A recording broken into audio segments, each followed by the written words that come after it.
네, 초대형 태풍 흰남노가 지나간 자리, 기상청이 우려한 겪어보지 못한 피해 정도는 아니었지만 곳곳에 상처가 남았죠. 자, 국민들에게 위안을 주어야 할 정치권을 오늘 어떤 움직임을 보였을까요? 나이트 포커스 지금부터 이정훈 평론가 그리고 최진봉 성공회대 교수 두 분과 함께하겠습니다. 어서 오십시오. 안녕하세요. 안녕하세요. 예, 안녕하십니까. 자, 많은 국민들이 긴장하면서 어제 오늘 이렇게 시간을 보냈는데요. 특히 이번에 포항 지역에 피해가 굉장히 많았고요. 특히 아침에 그 불어난 하천물 때문에 지하 주차장이 고립되는 바람에 7명 실종 소식, 이게 이제 국민들 마음을 굉장히 안타깝게 했는데 저녁 무렵에 2명이 생존했다, 이 소식이 잇따라 들어왔고요. 조금 전에 의식 불명 상태이긴 하지만 2명이 또 추가로 발견됐다, 이런 소식이 들어왔습니다. 의식을 빨리 회복하시기를 바라는데 네.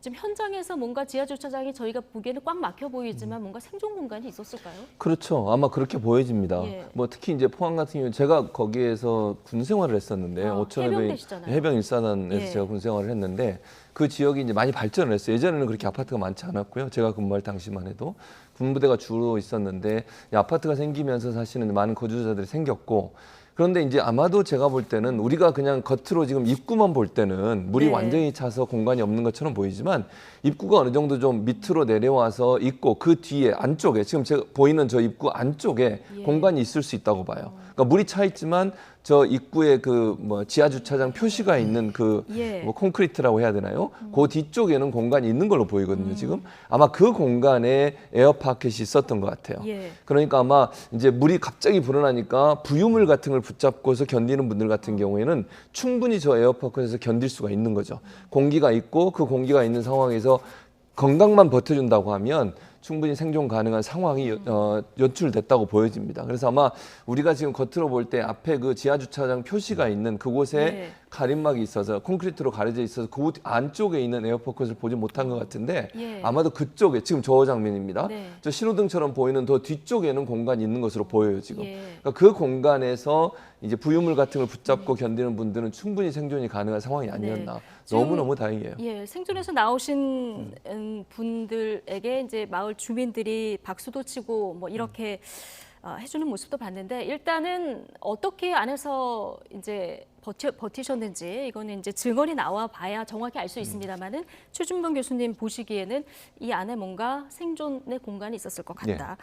자, 윤석열 대통령도 이거 기적 같은 일이다, 또 다른 기적과 희망을 품고 구조 작업 최대한 지원하라 이렇게 지시했다, 이런 얘기도 지금 전해지고 있는데요. 지금 2명이 생존 소식이 전해졌고 2명이 의식 불명, 그리고 3분이 아직 실종 상태인데 이 3분도 빨리 그 생활에서 돌아오시기를 저희가 기원을 해보고요. 자, 대통령 이번에 실시간으로 태풍 흰남노 상황을 24시간 철화를 하면서 직접 챙겼어요. 어떻게 네. 보셨습니까? 그러니까 사실은 이제 그 지난번에 그 수도권 지역에 집중호우 왔을 때 그때는 정상 퇴근하시는 바람에 그것 때문에 굉장히 논란이 이후에 많지 않았습니까? 그 게다가 본인이 또 직접 또 그 본인 거주하는 아파트 쪽에 그 주차장 쪽에 물이 들어오는 이런 것을 보기도 했다라는 얘기까지 이제 직접 하시는 바람에 아니 뭐 그런 정도로까지 이렇게 상황을 좀 직접 목도를 했으면서 곧바로 이렇게 비상 위기 대응에 안 나선 거 좀 문제 아니냐? 그러니까 집무실로 되돌아가서 밤새 뭔가 이렇게 조치를 취했어야 되는 거 아니냐, 이런 지적이 있었잖아요. 그래서 이번에는 뭐 그때하고는 좀 달리 좀 예고가 좀 잘 이루어진 측면도 있어요. 그러니까 조금 전에 이제 기상청 예보에 대해서 말씀하시기도 했는데 역대급 태풍이 불 가능성이 높다라는 그런 이제 예보가 나오기도 했고, 그렇죠. 그래서 이제 뭐 사전 정보도 좀 비교적 충분했던 편이고, 그래서 이제 이번 같은 경우에는 제대로 대응을 좀 한 것 같습니다. 그래서 밤샘 대응을 했는데 이와 관련해서는 뭐 일단 이번에는 대응은 잘했다, 이렇게 좀 말씀을 드릴 수 있을 것 같습니다. 자, 윤석열 대통령 직접 기자실을 찾아서 태풍 대응 상황을 오늘 간략하게 브리핑하기도 했는데요. 지난달 집중호우 당시보다 강력히 대응하는 이유를 이렇게 설명했습니다. 듣고 오시죠. 지난달 집중호우는 사실은 좀 예측 불허였어요. 우리도 퇴근할 때까지만 해도 그날 밤에 그 특정 지역에, 강남의 몇 개 지역에 집중적으로, 그거는 좀 예측 불허였고, 어제 저녁부터 시작해서 오늘 오전까지가 굉장히 중요한 상황이라고 다들 인식을 하고 있었습니다. 네.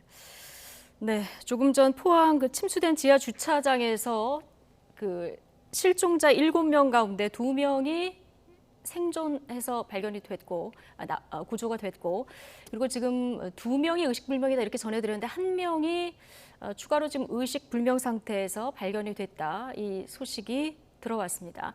지금까지 총 5명이 생존해서 발견되거나 의식불명 상태에서 지금 구조가 된 상황인데요. 자, 모두 의식을 빨리 찾으시기를 좀 바라고요.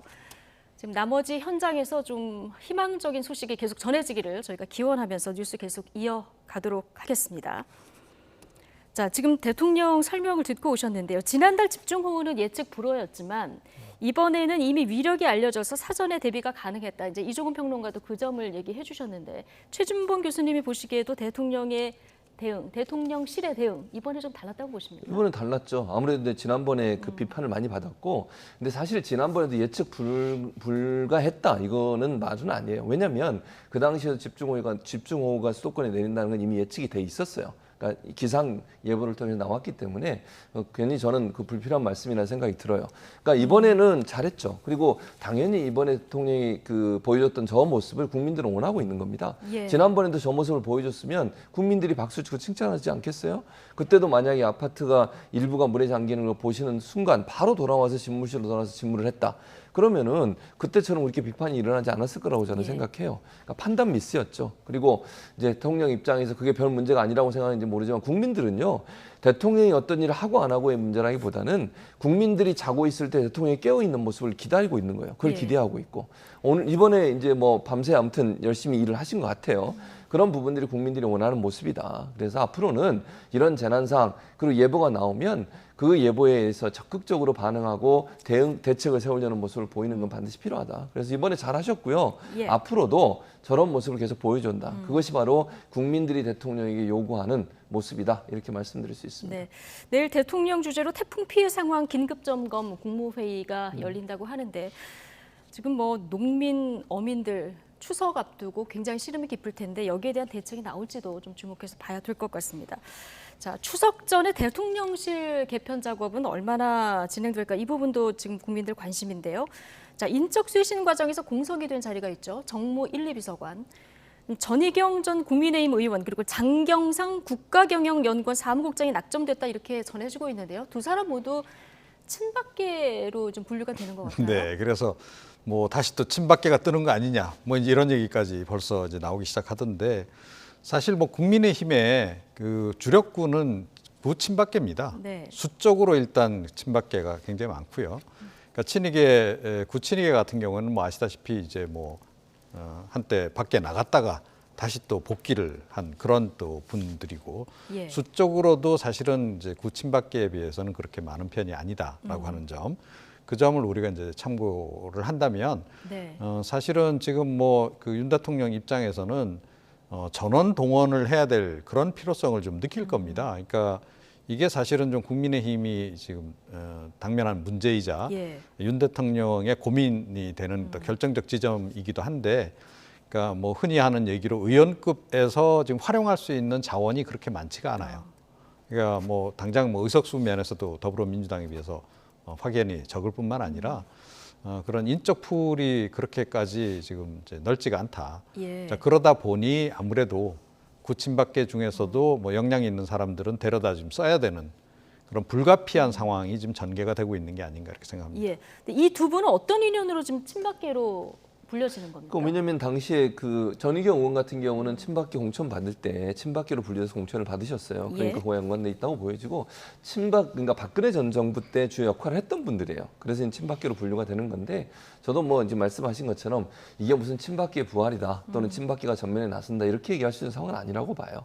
그리고 정권이 바뀌면 예전에 친박계가 친이계가 되고 친이계가 또 친윤계가 되고 이러는 겁니다. 그게 뭐 예전에 친박계였으니까 계속 그 계통을 갈 거다 이렇게 보는 것은 말이 안 된다고 저는 보고, 뭐 제가 볼 때 뭐 친박 색채가 강화된다고 하는 일부의 언론의 보도가 있지만 그거보다는 보수 진영에서 정말 활동을 할 수 있고, 또 지금의 윤석열 정부에서 쓸 수 있는 인력이 그렇게 많지 않다는 부분도 있는 것 같아요. 또 지금 현재 윤핵관이나 이런 논란의 중심에 서 있는 분들은 사실은 좀 사용하기 그러니까 들어오셔서 일을 하기가 상당히 어려운 부분이 있거든요.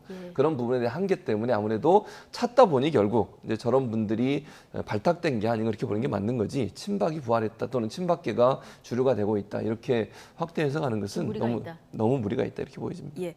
지금 대통령실에서 행정관급 20여 명에게 추가로 면직 절차가 지금 진행이 되고 있다. 이런 보도도 좀 전해지고 있는데 추석 전에 이 대통령실의 인적 개편 뭐 방향은 뒤로 하고라도 어느 정도 마무리가 될까요? 그러니까 그게 이제 목표죠. 예. 그래서 사실은 이제 밥상머리 민심을 장악하겠다. 이게 지금 윤석열 대통령 그리고 대통령실의 생각인 것 같아요. 예.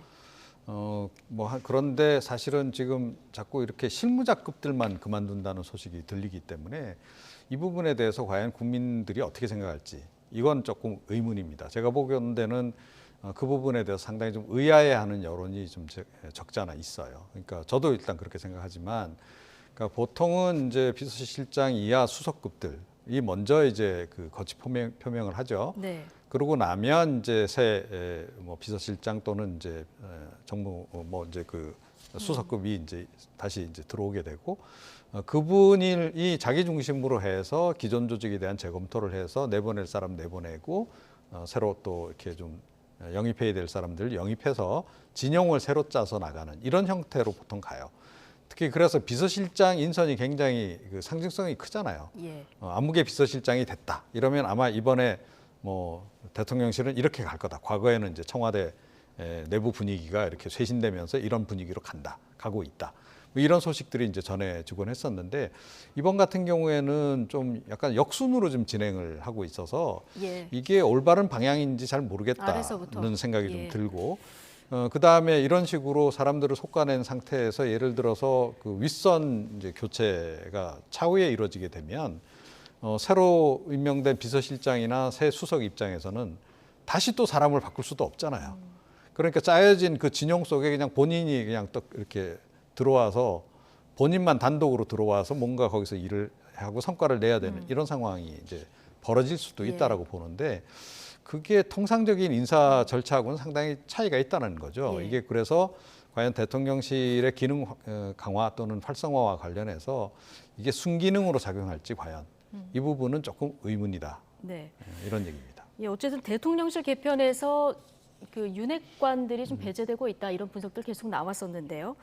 여권의 권력 지형도 좀 달라지는 분위기입니다. 여러 가지 그 분석 가운데 초재선 의원들이 지금 신윤핵관으로 부상하고 있다 이런 분석도 있어요. 그렇습니다. 아무래도 이제 최근에 이준석 전 대표하고의 갈등 과정에서 윤석열 대통령에게 힘을 실어준 그런 그룹이 초재선 그룹들이에요. 이 그룹들이 힘을 강하게 내면서, 목소리를 강하게 내면서 이준석 전 대표를 비판을 많이 했죠. 그런 부분들이 사실은 신윤핵관으로 떠오르는 거 아니냐 이런 얘기 하는 건데, 사실은 이제 초재선 의원들 같은 경우에는 차기 총선에서 본인들이 공천을 다시 받아서 뭐 또 3선을 하고 재선을 해야 되는 상황이잖아요. 그분들 입장에서는 사실은 윤석열 대통령과의 관계를 잘 만드는 것은 반드시 필요한 상황이에요. 왜냐하면 공천 과정에서 물론 뭐 명시적으로는 대통령이 개입을 안 하지만 공천 과정에 대통령이 입김이 작용을 안 한다고 누가 생각할 수 있겠습니까? 그래서 대통령이 어쨌든 공천 과정에서 영향력을 미칠 수밖에 없고, 윤핵관이 사라진다 하더라도 새로운 윤핵관이 형성이 되면서 당의 주도권을 쥐는 그런 방향으로 갈 거예요. 그렇게 됐을 경우에 본인들이 공천이 보장될 수 있는 방향을 찾기 위해서는 결국 네. 대통령에 대한 어떤 그 충성심이랄까 이런 부분들이 발현돼야 될 필요가 반드시 있다는 것이죠. 네. 그런 점에서 본다면 초재선 입장에서는 3선, 4선 중진들, 왜냐하면 중진들은 사실 대통령의 친분이 없더라도 그 지역에서 오랫동안 당선이 됐기 때문에 어느 정도 기반을 갖고 있어요. 지지 기반을. 초재선들은 사실 초재선 중에는 비례대표도 있잖아요. 많이. 이런 분들 같은 경우에 과연 다음에 어디 지역을 가서 나갔을 때 당선 가능성이 있는 거냐 하는 부분, 이런 부분에 상당히 불안함이 생길 수밖에 없기 때문에 그런 점들이 결국은 대통령에게 좀 더 가까이 가려는 그런 의도를 보이는 정치적 행보로 예. 발현될 수 있다고 보여집니다. 예. 그 3, 4선급 윤핵관이 등장하는 인물 중에서 이준석 전 대표가요. 윤상현 의원을 콕 집어서 얘기를 했거든요. 여기 동의하십니까? 글쎄요. 그러니까 사실은 지금 초재선 의원들이 워낙 비중이 높아요. 그러니까 60% 이상 된단 말이죠. 일단 그게 이제 그 어떻게 보면 구조적으로 윤석열 대통령 입장에서도 초재선 그룹들하고 직접적으로 소통을 하려고 하는 그런 욕구를 유발하는 그런 대목이기도 하다.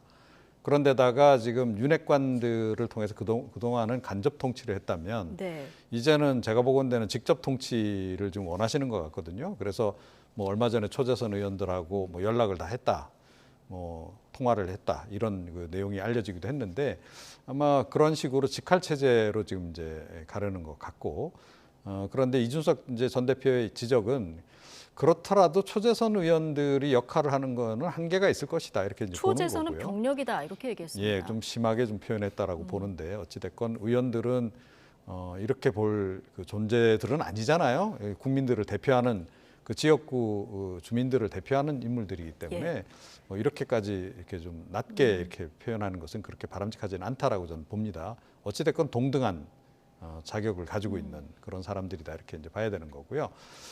그런데 이제 뭐 그런 어떤 구조적인 문제 때문에 결국은 지금 누군가 중진급에서 영향력을 좀 더 발휘할 수밖에 없는데 자기가 보기에는 뭐 그 중에서 가장 윤상현 의원이 좀 눈에 띈다. 전략적인 예. 그런 역량도 좀 있고 하기 때문에 그다음에 최근에 또 사실은 또 많이 노출이 잦잖아요.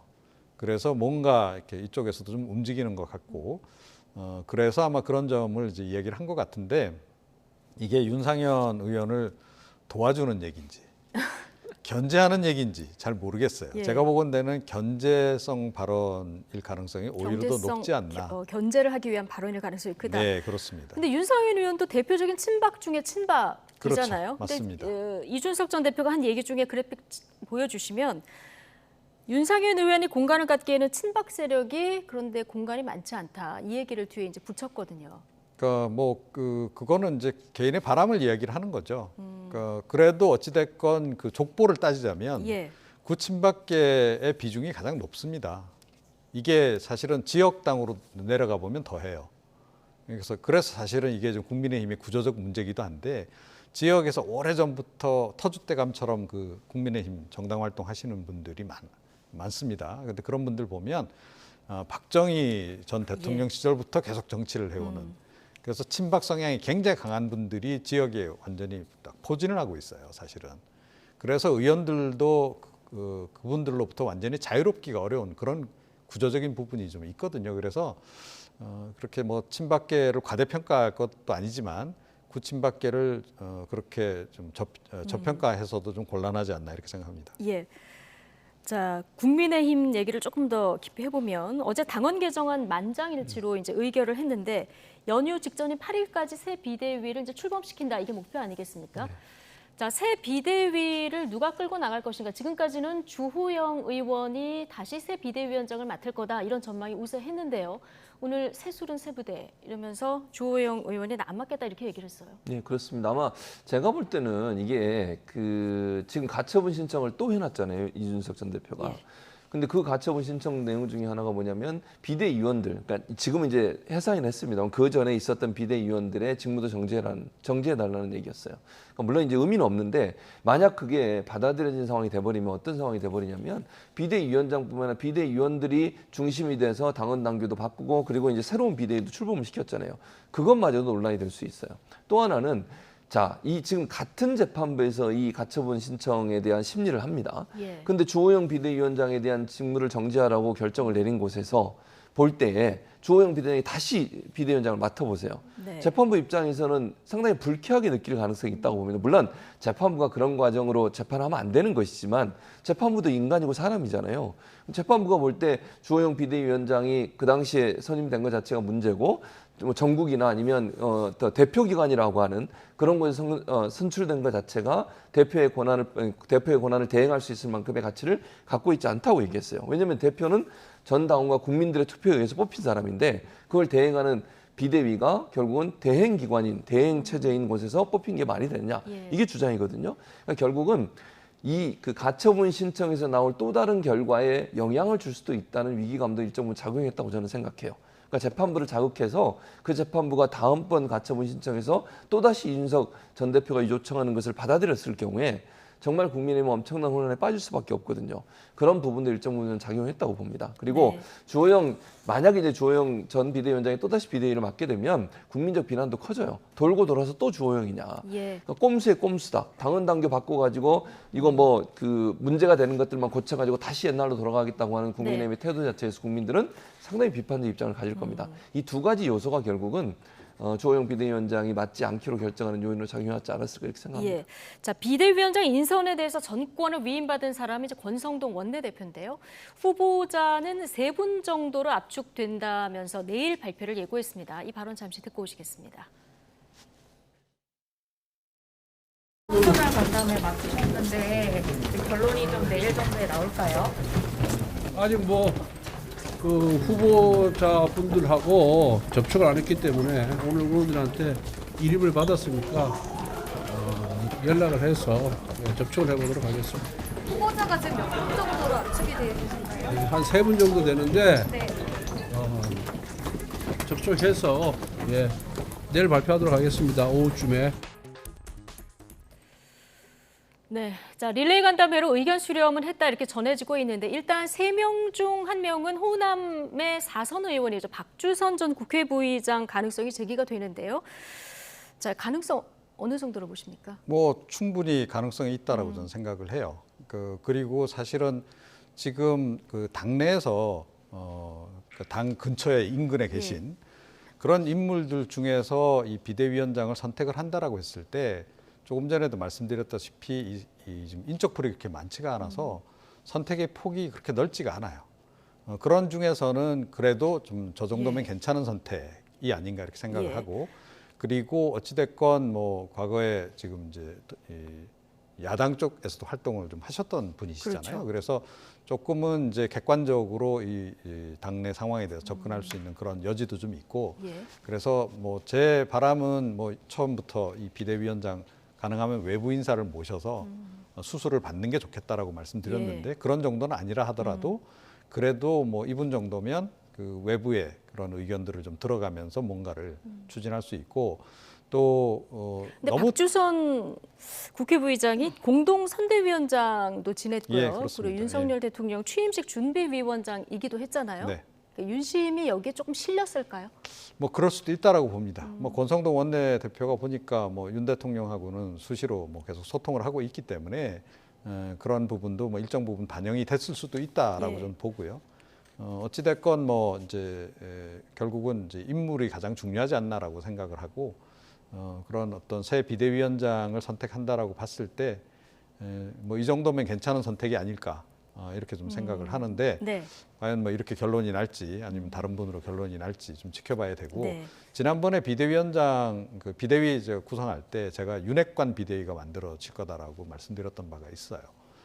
그래서 이번 같은 경우에는 어찌됐건 그 윤핵관 비대위가 되지 않도록 좀 많은 노력을 좀 해야 될 필요성도 있다라고 저는 보거든요. 그런 측면에서도 윤핵관 특히 권성동 원내대표 입장에서 좀 쉽게 대하기 어려운 그런 분을 선택을 일부러라도 하는 것이 바람직하다. 저는 그렇게 생각을 합니다. 이준석 전 대표가 SNS에 글을 남겼는데요. 박주선 전 국회 부의장 훌륭한 분이다. 꼭 모셔달라. 그런데 가처분은 꼭 한다 이렇게 남겼는데 이거 어떻게 해석하십니까? 그러니까 아무래도 계속 법적 투쟁을 하겠다는 거죠. 이준석 전 대표 입장에서는 절대로 그냥 물러서지 않겠다는 의지라고 보여져요. 그리고 지금 상황에서 이준석 전 대표 입장에 보면 저는 그게 행동이 잘하냐 잘못했냐의 걸 떠나서 지금 법적인 대응이나 아니면 싸우지 않고 본인이 존재할 수 있는 존재 가치가 없어요. 만약에 모든 걸 포기하는 순간 이준석 전 대표는 모든 걸 잃어요. 그런 상황이거든요. 그렇기 때문에 제가 볼 때는 끝까지 싸울 것 같습니다. 어떤 방식을 통해서라도. 그래서 아마 비대위원장 새로 모시면 또 그분에 대해서 가처분 신청 또 할 거예요. 그래서 저는 이런 상황이 계속 반복되는 것이 국민의힘에는 엄청난 부담이다. 또 새로운 비대위원장 되는데 그분을 또 가처분 신청하고 또 그 비대위를 가처분 신청하고 계속 괴롭히는 거잖아요. 이런 방식의 접근은 윤석 대표에게도 별로 도움이 안 되는 행동인데 그럼에도 불구하고 본인 입장에서만 생각을 해보면 더 이상 물러설 곳이 없고 방법은 단 하나, 계속 국민의힘을 괴롭혀서 본인의 지분을 넓히는 방법밖에 없다고 판단하기 때문에 멈추지 않는 그런 투쟁을 계속할 것으로 보여집니다. 예, 성명불상자로 가처분을 하는 것도 검토하고 있다. 이 정도로 얘기를 하고 있기 때문에 어렵게 비대위를 출범한다고 해도요, 이게 순항할 수 있을지는 물음표가 지금 여러 개 따라붙은 이런 상황입니다.